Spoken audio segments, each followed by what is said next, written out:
بسم اللہ الرحمن الرحیم۔ محترم سامعین ناظرین، السلام علیکم ورحمۃ اللہ وبرکاتہ۔ امید ہے آپ اللہ تعالیٰ کے فضل و کرم سے خیریت سے ہوں گے۔ اللہ تعالیٰ آپ کو ہمیشہ اپنے حفظ و امان میں خوش رکھے۔ تو کڑوے گلاب سلسلے کا آج کا ولاگ پیش کرتا ہوں۔ والد محترم کا فلسفہ۔ میرے والد محترم بچپن سے ہی یتیمی کا بوجھ اپنے ناتواں کندھوں پر اٹھائے بیر دنیا میں زندہ رہے۔ وہ جب عملی زندگی کی جد و جہد میں شامل ہوئے تو حالات انتہائی ناسازگار اور نامساعد تھے۔ وہ حالات کی خرابی اور اپنی کمسنی کو خاطر میں نہ لائے اور ہمت باندھ کر ایک عزم کے ساتھ لاہور آ گئے۔ محنت مزدوری سے ابتدا کی اور اس کے بعد کبھی دن دیکھا نہ رات، شب و روز حق حلال کمانے میں لگے رہے۔ چھٹی نہ ہفتہ وار، ماہوار نہ سالانہ۔ کبھی کوئی انہیں آرام کا مشورہ دیتا تو کہتے زندگی مختصر ہے، مرنے کے بعد قیامت تک قبر میں آرام ہی کرنا ہے۔ ماشاءاللہ، کیا خیالات تھے۔ میں جس وقت ان کو حقہ تازہ کر کے دیتا اور منع کرنے کے باوجود بضد ہو کر ان کا جسم اور پاؤں دبانے لگتا تو ایک عجیب ہی کیفیت میں آ جاتے اور فرماتے سلیم، میں ایک پیشین گوئی کر دوں، تم زندگی کے کسی میدان میں ہارو گے نہیں۔ اگر تم نے اپنی نیت ٹھیک رکھی تو آڑے آنے والی دیوار بھی شک ہو کر تمہیں آگے بڑھنے کا راستہ دے گی۔ ایسے مواقع پر وہ ارد گرد بیٹھے ہوئے لوگوں کو بڑے کام کی باتیں بتاتے جن کا مقصد مجھے بھی سمجھانا ہوتا تھا، تو ان کی بتائی ہوئی چند باتیں ذیل میں درج کیا دیتا۔ نمبر 1، لالچ اور طمع۔ انسان کو لالچ اور طمع سے مکمل پرہیز کرنا چاہیے اور زندگی بھر قناعت پسند رہنا چاہیے۔ یہ چلن انسانی صحت پر اچھے اثرات مرتب کرتا ہے اور انسان کبھی پریشانی و مشکل کا شکار نہیں ہوتا۔ مثال دیتے کہ ایک زمانے میں کسی یونانی فلاسفر کا دنیا بھر میں چرچا ہوا، جبکہ ملک یونان اس کی قدر و منزلت سے محروم تھا۔ ایک جشن میں غیر ملکی سفراء میں سے ایک نے بادشاہ کے حضور جب اس یونانی فلسفی کی بے حد تعریف کی تو بادشاہ کے دل میں خیال آیا کہ وہ بھی اس سے ملے اور اس کا حال چال دریافت کرے۔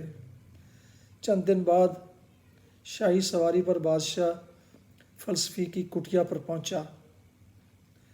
فلسفی کی کٹیا دریا کے کنارے تھی اور وہ کھلے آسمان کے نیچے ہر چیز سے بے نیاز لیٹا ہوا تھا۔ بادشاہ سورج کی طرف پیٹ کر کے فلسفی کے اوپر آیا اور اس کے بدن پر پڑنے والی دھوپ کی جگہ بادشاہ کا سایہ آ گیا۔ فلسفی نے یک بارگی بادشاہ کو دیکھا۔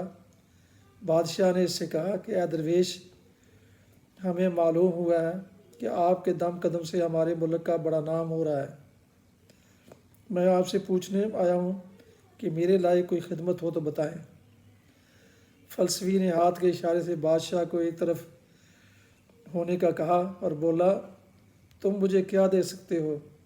تم نے تو آ کر خدا کی طرف سے ملنے والی دھوپ بھی مجھ سے چھین لی ہے۔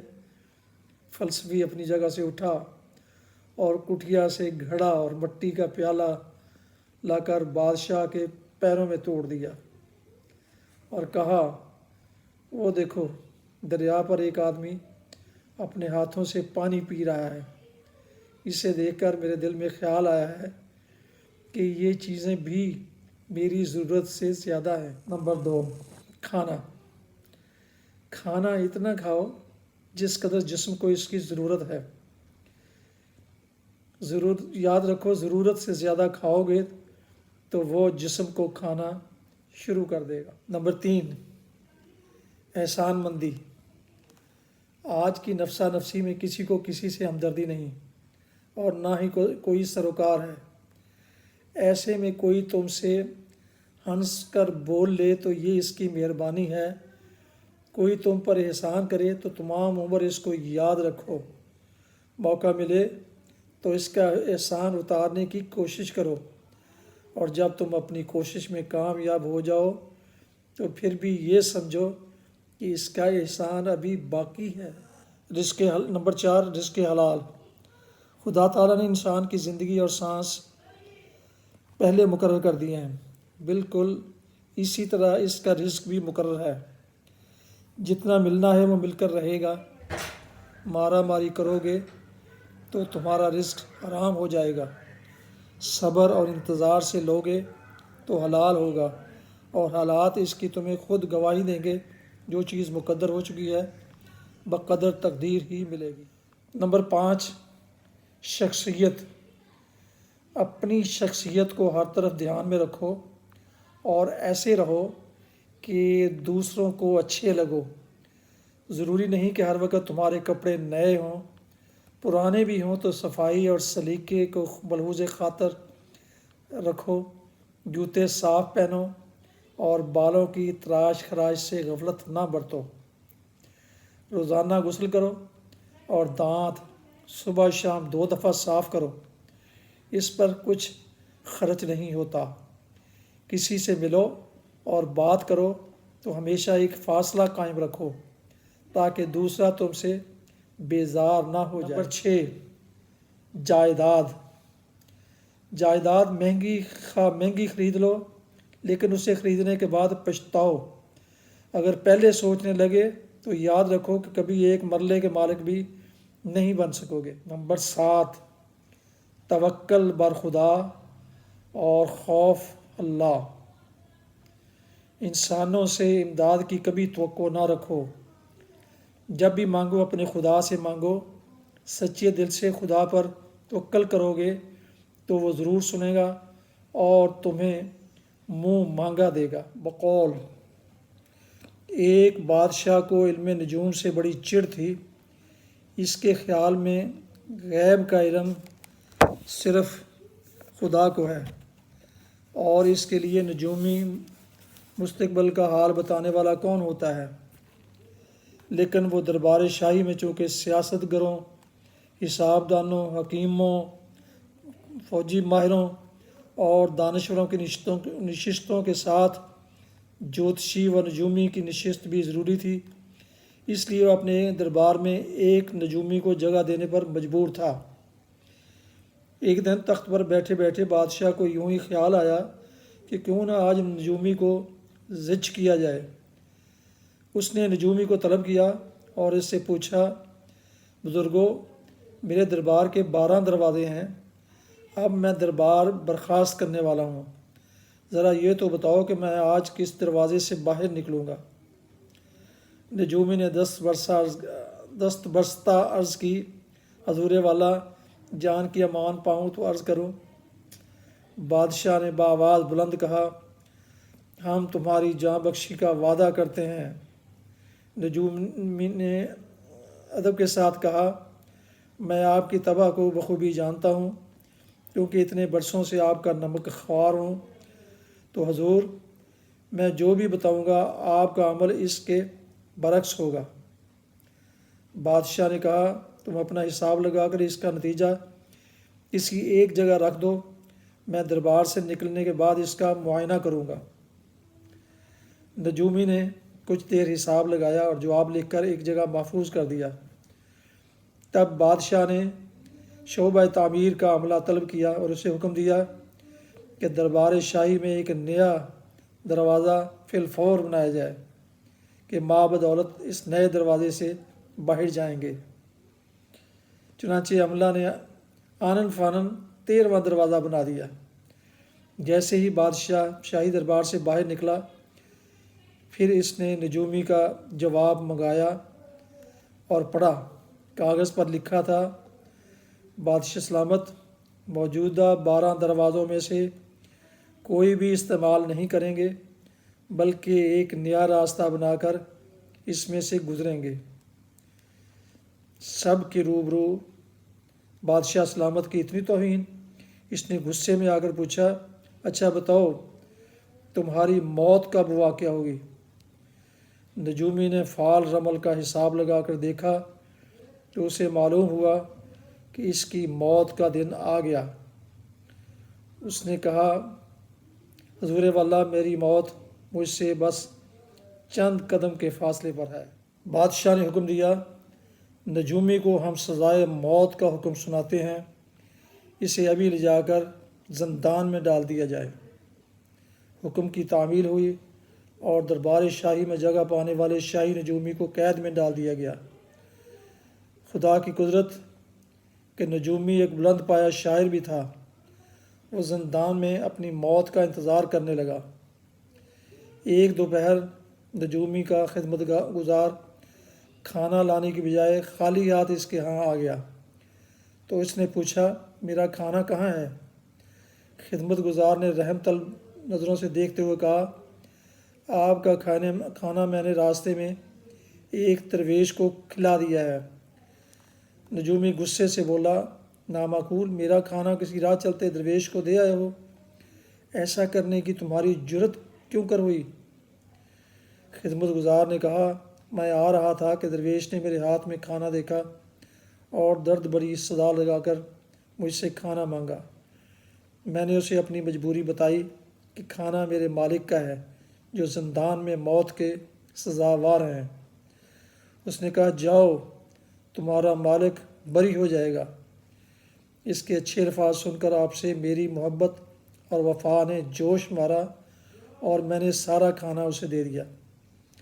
خدا کا کرنا دیکھیے، عین اسی وقت بادشاہ سلامت شکار گاہ میں تھک کر آرام کریے بیٹھا تھا کہ مصاحبین اسے خوش کرنے کے لیے اچھے اچھے اشعار سنانے لگے، اور ان اشعار میں ایک شعر ایسا آیا جس پر بادشاہ تڑپ اٹھا اور بے ساختہ اس کے منہ سے داد نکل گئی۔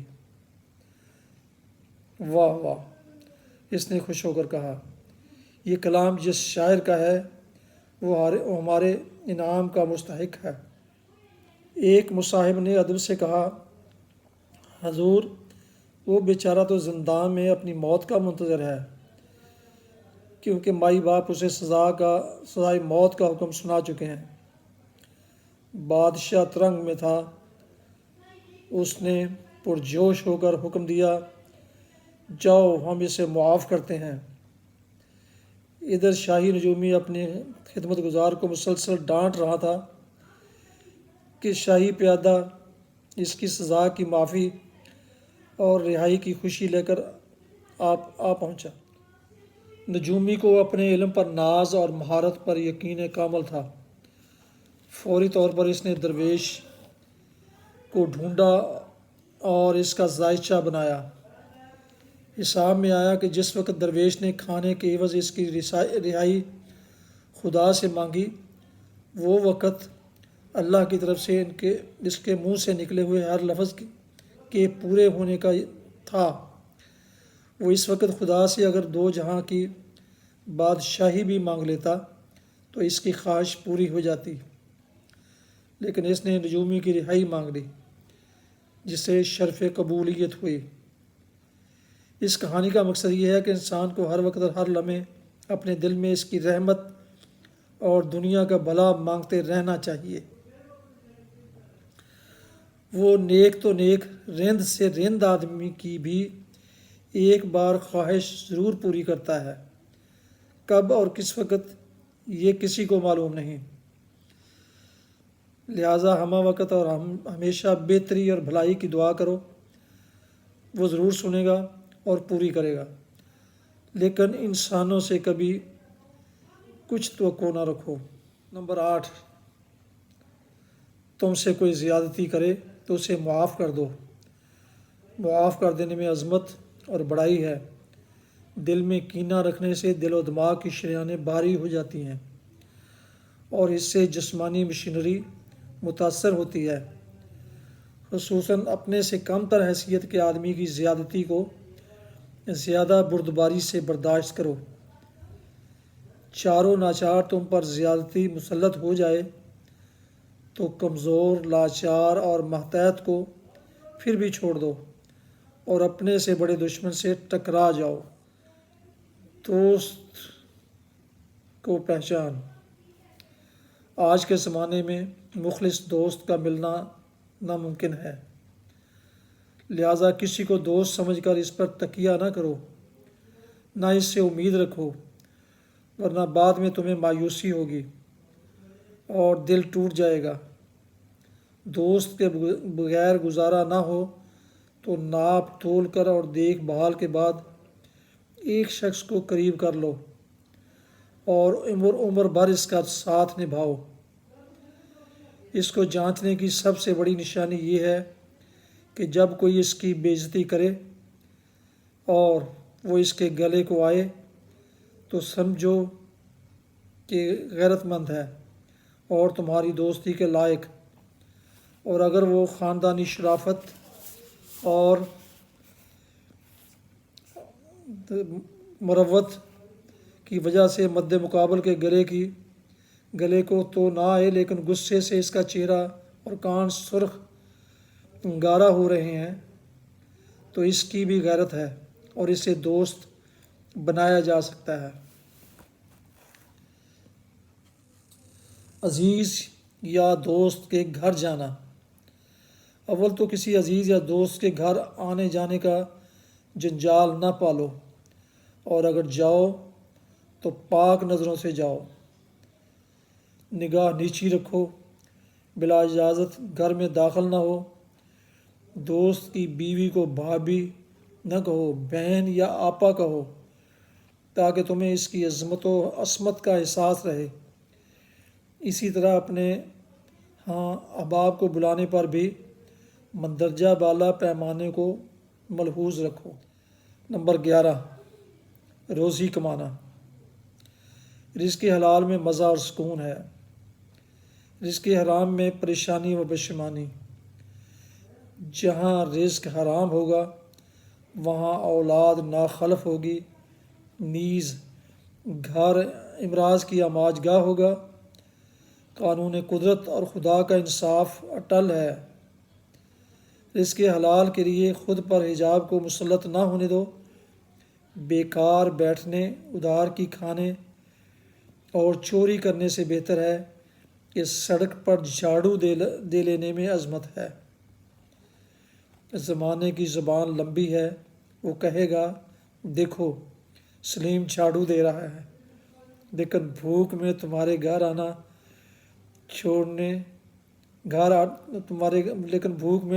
گھر آٹا چھوڑنے کوئی نہیں آئے گا۔ ناظرین سامعین محترم، یہ تھا آج کا ولاگ کڑوے گلاب سلسلے کا، جس کا عنوان تھا والد محترم کا فلسفہ۔ یقیناً یہ انتہائی سبق آموز ولاگ ہے، جسے محمد سلیم بٹ نے اپنی کتاب ٹیکہ میں تصنیف کیا ہے۔ اللہ تعالیٰ آپ کو ہمیشہ اپنے حفظ و امان میں خوش رکھے۔ السلام علیکم ورحمۃ اللہ۔